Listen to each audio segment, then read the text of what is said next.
Hello, everyone, and welcome to our post-show discussion. Thank you so much for joining us tonight for part two of A Midsummer Night's Zoom. We sincerely hope that you've enjoyed it. And I am now going to introduce my esteemed colleague, Julia Lupton, who is a professor of English here at UC Irvine and also a renowned Shakespearean scholar. So she's prepared a few opening remarks, and then we're going to move to a Q&A after that. All right, so thanks for joining us, and we'll all see you soon. We have pretty much the whole cast waiting to come back. Thank you, Eli.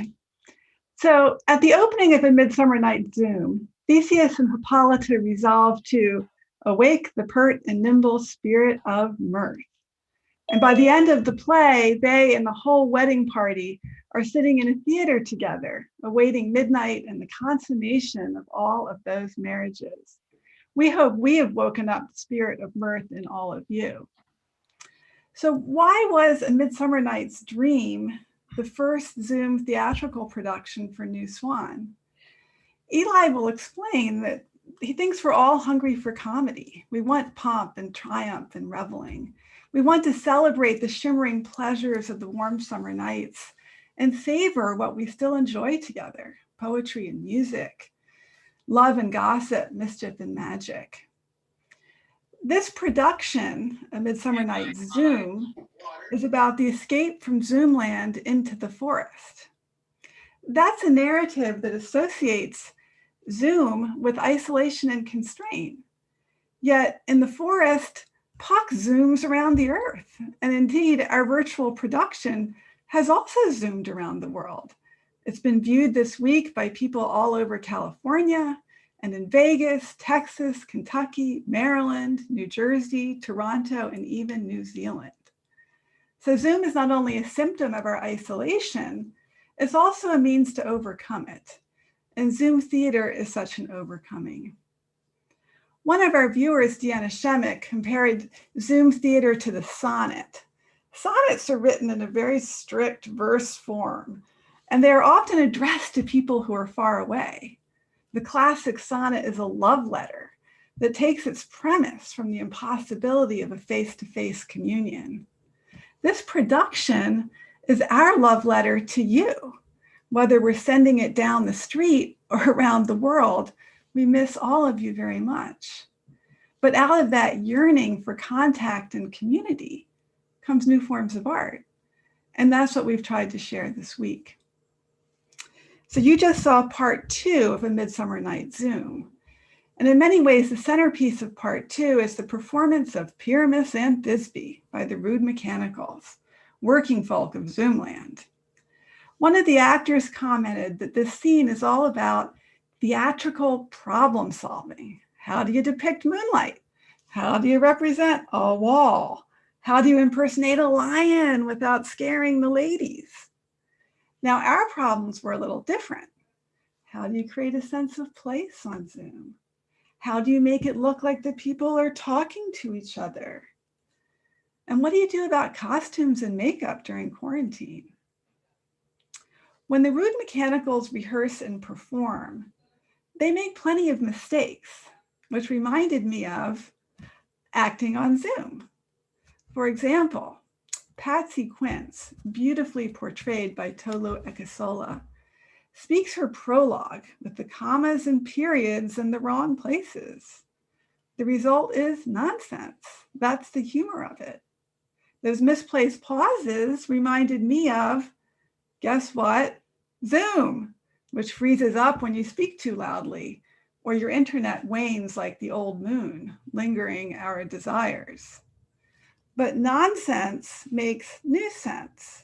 And the depunctuated and repunctuated verse produces something that sounds like concrete poetry or existentialist philosophy. You can try repunctuating a paragraph and see what you come up with. It's actually a great creative exercise. Here's an example of that from Patsy's prologue. All for your delight, we are not here. All for your delight, we are not here? What the fa? makes no sense, right? And yet, isn't that exactly what we're doing tonight? We are not here. We are not in the New Swan Theater. We're not in Aldrich Park. And yet, we are not here in a special way, a new way, an active way. We are not here all for your delight. We are creating something out of our mutual absence that we hope you will love and enjoy. As the wedding party gathers for entertainment against the virtual background of the New Swan Theater, Theseus addresses the young lovers with this beautiful blessing. Joy, gentle friends, joy and fresh days of love accompany your hearts.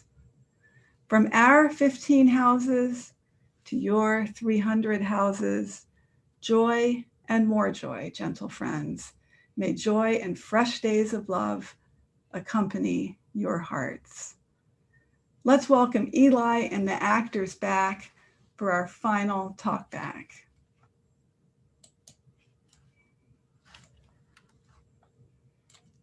Hi, actors. We also have our stage manager and our technical designer here, perhaps as well. Yes, we do.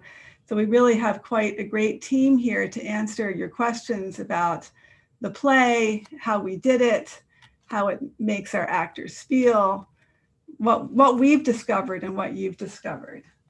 So let's see here. Here's a question from my twin sister, Ellen Lupton. And she wants to know about how the backgrounds, she's a graphic designer, and she wants to know about how the backgrounds were designed and coordinated.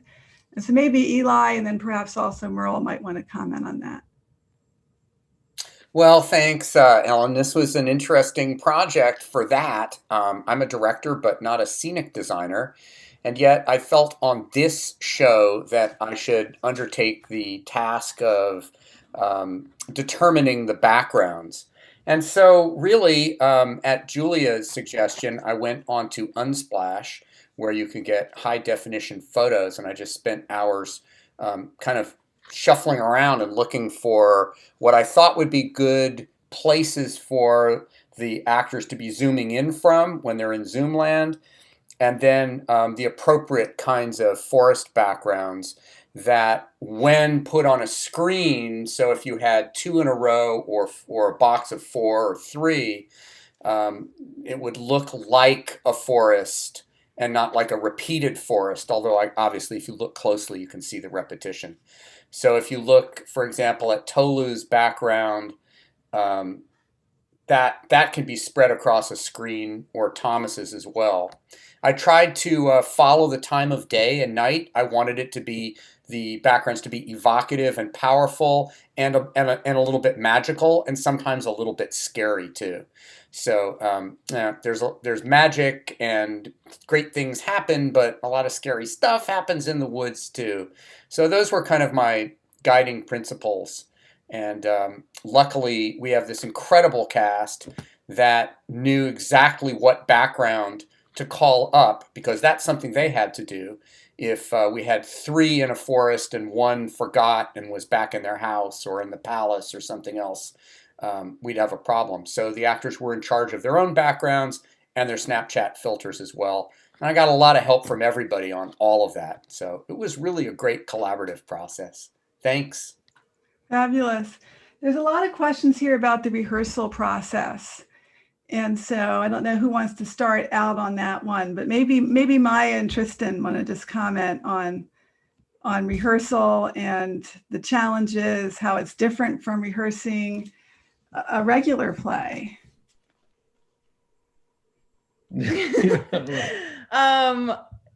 I mean, first of all, it's like so nice to have something to do and something that we like to do, and be, a little reunion with everyone. We're just talking about how like wonderful it was to see everyone, and yeah, this performance is in our bones. We did it for like 3 months a couple years ago, and so I feel like it's kind of like muscle memory, but then we have to adjust a little bit, and the adjustments were fun. Like, we're all very curious people.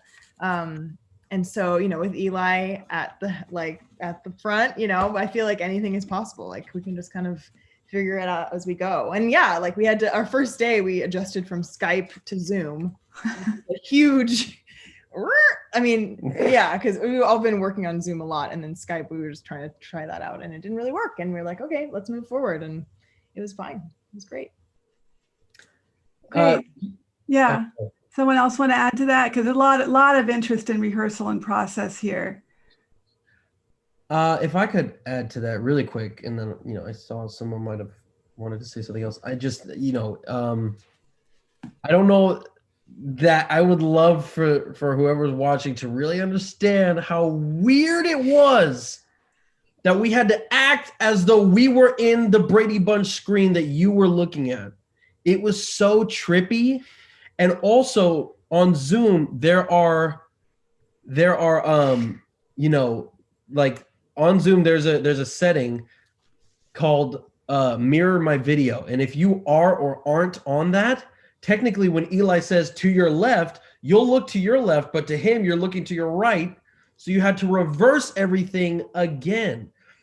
And then we had, you know, there was just specific, like I was looking at my ceiling or a lamp or, you know, my roof, like all these other various places just to make sure that I was looking at the right spots to a vision that I couldn't even see. And I think that message, like I can't even see the final product right now, but you know, you're putting it in your director's hands, and then it's going over so well, I think is something so beautiful and a lesson I needed to be reminded of when doing this show. Fabulous. Thank you, Tristan. Here's a question from Katie, who noticed very perceptively that the imagination speech, which is very famous for English professors like me, is brilliantly divided between Theseus and Hippolyta. And so maybe Fox and Hope could comment about why they think it was divided, what that says about their evolving relationship, how this changes the kind of mansplaining in Shakespeare to something else in A Midsummer Night's Zoom. I love it. I'd like to see it done that way all the time. Yeah, I mean, I really, yeah, I commend Eli for doing that, because he kind of pointed that out right away. Fox and I kind of joined this later on, so we haven't really been aware of, like, you know, what the production was like before, and he brought that to my attention. And yeah, I think it speaks to just what Eli wanted to do with this particular production, and put a bit more control into other characters' hands, and kind of tell a different story. So coming from Hippolyta's point of view, I think she liked it, and to be able to speak her own mind and not have it just come from the words of her husband as it was originally wrote. But yeah, Fox, I enjoyed sharing it with that. I think it kind of evened their roles, as opposed to just her having been like wooed by his sword and like pressured into the marriage, you know, a little bit more leveled out. Fox. Yeah, I agree. And also, men talk too damn much. Sometimes they need to shut up, you know what I mean? And make space, make room, because we already have too much space. And as we know, if you don't know, back in the day when they was doing Shakespeare, it was men playing all the roles. You know what I mean? So this change with Lysander to Lysandra, and also this change of, and when Eli said that, I was like, to me, I'm like, it should have already been like that. I'm like, what why is he the one that is having these visions and is thinking outside the box of what she just quiet? Like, I'm pretty sure when they went away, it was Hippolyta telling Theseus, hey, you know, we need to let the kids be who they are, and they have the right to be who they are. And I think, you know, just like what Hope said, Eli is, what he did is like break the structure of what we think we know. You know what I mean? Allowing us to see, you know, I was talking a couple of days ago about representation and just how important that is, especially in Shakespeare. Because for me, I didn't think that people of color, more so Black people, could do Shakespeare. So it's like, it's already breaking so many boundaries.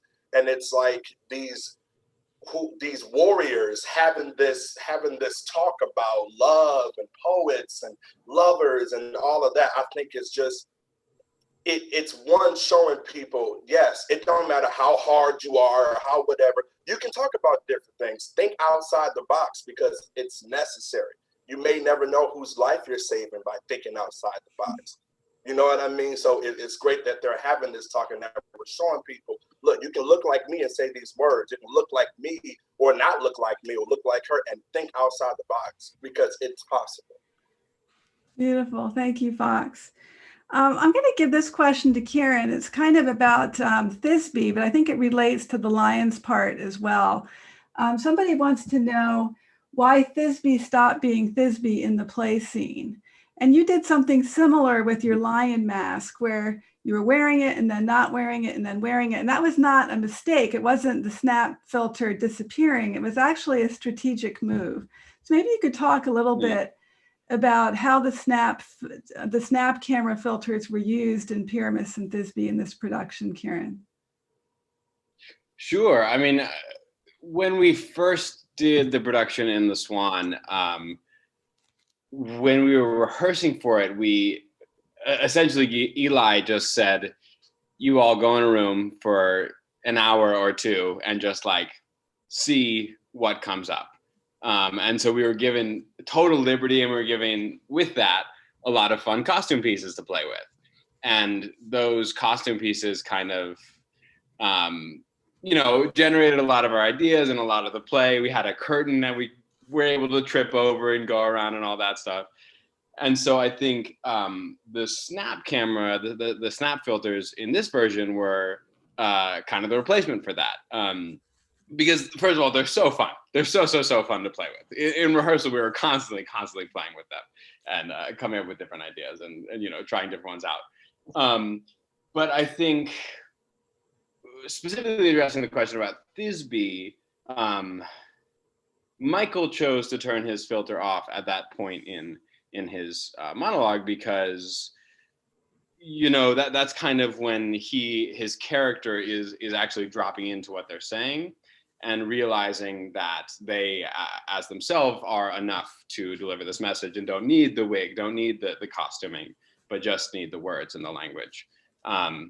For Snug, it was very literal, where I was like, when I had the lion filter on, I was the lion, whereas when I turned it off, I was saying it's just me under the mask, in case you didn't understand that. Beautiful, thank you. While we're still on Pyramus and Thisbe, Jaylon, you were a hit tonight. That live chat lit up with your smile. Do you want to talk a little bit about being Wall? Sure. You know what's so funny? It used to be sponges, and I was like really working my sponges and, trying to fill the stage.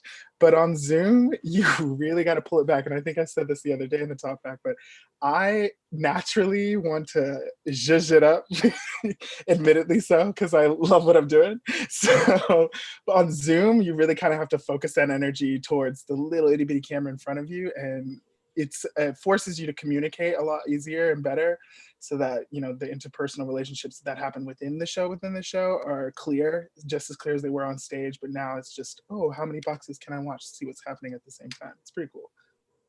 Well, you were great. People really enjoyed it. And Tolu, you were a fantastic Patsy Quince. While we're still on Pyramus and Thisbe, can you talk about the question that's come up in our audience? Is how does not being able to see the audience change things for you as an actor? That's a really good question. I think it liberates me because I'm just sitting in my living room being silly. And I have that freedom to kind of not care what the audience thinks. A lot of the times you feel like you have to play to the audience, and if they're not laughing, then you're doing a bad job. But it's just me being silly and making fun of myself, and I'm my audience. So I guess for me, that's how it's different. But I see Tristan's hand. So, Tristan, you want to add to that? Yeah, and I was just gonna add, for me, I love doing it in front of the audience because it's like practice for me to give less and less of a hoot about what the audience thinks. And it's just better training for that. But this I think was in particular, I think was cool, creative training for like film, because I follow this Instagram page called Cinema Magic, and there was this one picture in particular where this actor Sebastian Stan is staring at just so much technology. That's all he's looking at. But he had to have this real human moment up opposite a person, but he was staring directly into a camera. And that stuff is just so scary to me. And I think this helps, get us on that, or that path. Great, thank you. So there's a question from Laura Levine and Peter Sanger in New York City, and they want to know about process. And I thought maybe some of the young lovers would like to talk about that. Caden and Crystal are both here, I think. So maybe the two of you would like to talk about process and how it all works. Process as in like our individual actor process, or the process of putting this together on Zoom, I guess would be my. Well, maybe you should address it from the individual point of view, and then maybe we'll talk with Eli about the more general creative process. Great. Yeah, I think that for me, it's a little bit harder to be to arrive at the performance, and that's just because I'm in my own house and I'm lazy, and you you can technically wear pajama pants on the bottom and no one would know, you know what I mean? But I did make it a point to change into my costume. That was important for me to have that ritual. I didn't wear those clothes during the day, right? I would I'm getting into costume and trying to remember to warm up like a normal performance, and you don't think about it because you're in your living room, and it's really weird. But yeah, I think that for me it was just hard to stay focused on doing all the things I normally do for a live show. Yeah. Crystal, do you have any other thoughts?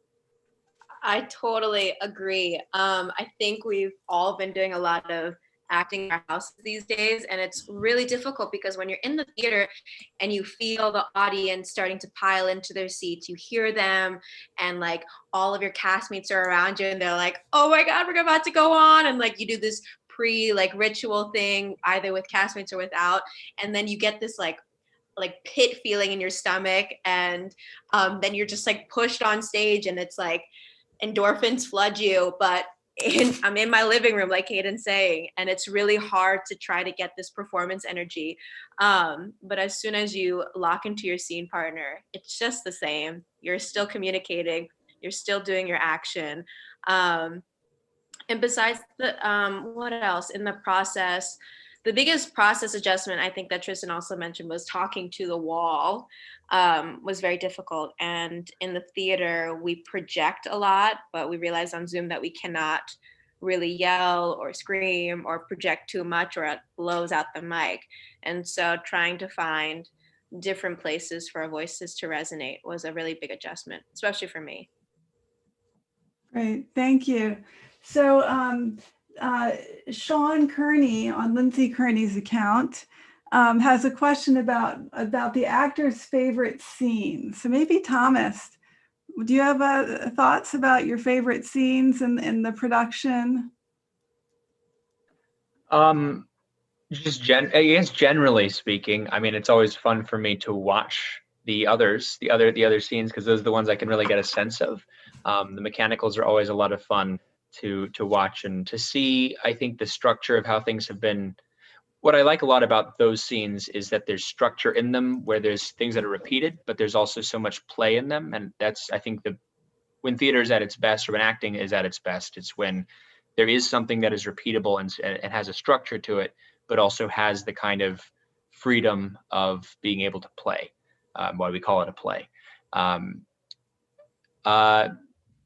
I guess in terms of me, with just looking at my scenes, I think my favorite scenes actually were, in terms of what was different, was the times where I got to speak directly to the camera, because that was something that was the most different. I think especially like those last two monologues that I have at the end of this part. Personally, that was the most unique because it felt like I was really plugging in with something that I don't get to be as intimate with that kind of monologue in another capacity. Nice, great. Greg, what about you? Do you have a favorite scene? Yeah, I think I was thinking as Thomas was speaking, and while I was listening to him, I was thinking it's really fun in the early scene. Bottom is unapologetic about having ideas that he's sure will fix problems, and that I get to go in and just say this would be better and this would be better, without any of the other social conventions that Greg might use in that situation. Although I don't know, friends and other people I've worked with may say differently. So I really enjoy that part. The other thing I really enjoy is after coming out of the dream with having the ass's head, I get to meet up with my friends again and say, hey, I'm back. Let's do this show. It's going to be super fun. And we win. We were selected. And that's a joyful moment. And I really enjoyed doing that in this particular production, because that kind of exuberance for life, a little challenging these days. We're having a lot of suffering, as we have throughout all of the years, but I mean, many of us are feeling it pretty intensely right now. And so now I'm just going to name another scene. Pyramus and Thisbe is super fun, way more fun with a live audience for me, because we're playing all that together, and with both audiences, both the audience within the world of the play and then the audience that's sitting behind them. That is such a joy to play with these actors too. We had so much fun together putting all that stuff together. So do I have a favorite? And I just named, I think those are all the scenes I'm in. So basically That's very bottom like. Any scene that I'm in is my favorite scene. Yeah, very bottom like. It's all about the character and that response. Yeah, thank you for that question. So Meg, in this play, you have really two partners. You've got Oberon, and you're estranged from him. And then you have this weird, rude mechanical with the ass's head. So what's it like playing this queen who has these two partners? How do you understand her relationships, her evolution, her compromises, her transformations? Yeah, I mean, any chance to play with Greg and Sean is fantastic and always a blast. But I love that Titania just gets to explore all these different sides of herself and have things that she speaks on that she's really passionate about, and then rolling with the punches as she's embracing this new kind of love. I also saw Mary's comment in the chat on what do I prefer, acting with a donkey or with a dog? That's great. I love the hearts behind both those human beings. That's great. And Sean, as Oberon, what's happening there? How does he feel when he discovers that his wife has had this relationship and he's caused it? Yeah, I don't know how to say this. I see Oberon as a very problematic character. Even a cursory glance at the context of Oberon is kind of a problem that we have to wrestle with. I had a good friend recently who was talking about how we don't really celebrate Shakespeare as much as we wrestle with Shakespeare now. And we definitely wrestle with Oberon. He doesn't get what he wants, and he basically drugs his wife to get what he wants. And I mean, as a viewer, as an outside eye, that's a challenge to work through. I think if I'm putting myself in the character's shoes, I think the situation gets away from him. I think he has an idea that the plan's going to be pretty simple. Drop a couple spells, Puck will do his thing. Everything's going to be fine. I'll get what I want, and we'll go on our merry way. And the best laid plans, right? Everything kind of goes astray. And so I think he feels just a little overwhelmed with what he's done, and he's just happy to get things back to normal. There's not really a scene where he gets to work that out. There's not enough text for us to really watch that journey.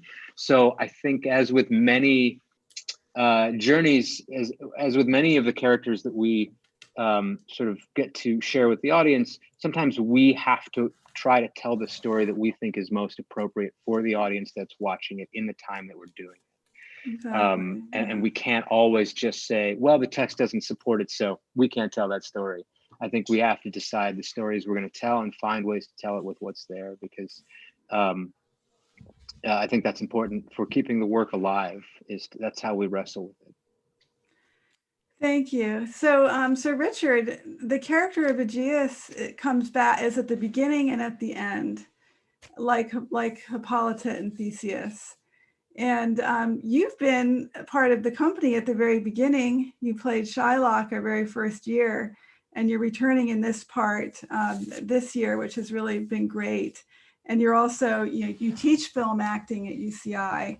So do you just want to comment a little bit about your experience, how, contributing this summer, and where Aegeus is at the end? Sure. I mean, through my years of film acting, I have been asked to have scenes with things that aren't there. And it's always very weird. This is weirder because I'm not at home doing that. I'm on a set somewhere, and the fiction of it is a little more real. It doesn't clash with my broken lamp and all kinds of other things in my eye line. So, but I remember having to look out a window and seeing my girlfriend get in a car with someone else 10 stories below, but there's no car, there's no anything like that. They just set me a look, and they had a camera outside a window, and I couldn't do it. I couldn't imagine what that would look like from 10 stories up. We had to come back another day and do it, because I'd figured it out finally that night. I spent a long time looking at a small toy car, because I figured it'd be really small like that and what my eye movements would be. But there was a crew, and we were on a location, and this is not that. This is a completely different and disorienting thing. You don't see the reactions that much of the other person, because you're sort of off looking at somewhere where there's just your couch. So I find that very strange. The film experience was helpful in terms of volume and intimacy and things like that. At the end, it's very strange. I mean, he's such a bigoted. I love that it was this same-sex relationship, because it makes his objections turn him into this kind of homophobe that I thought was great to have as a contrast, as a conflicting element here. And so I did try to play that up to some degree. And at the end, everything seems fine. I don't think Shakespeare spent a lot of time developing Aegeus as a character. Not in this play, later on. What's that? Well, he becomes Shylock, but in this play, he's not developed. Absolutely. Right, there are Shylockian elements.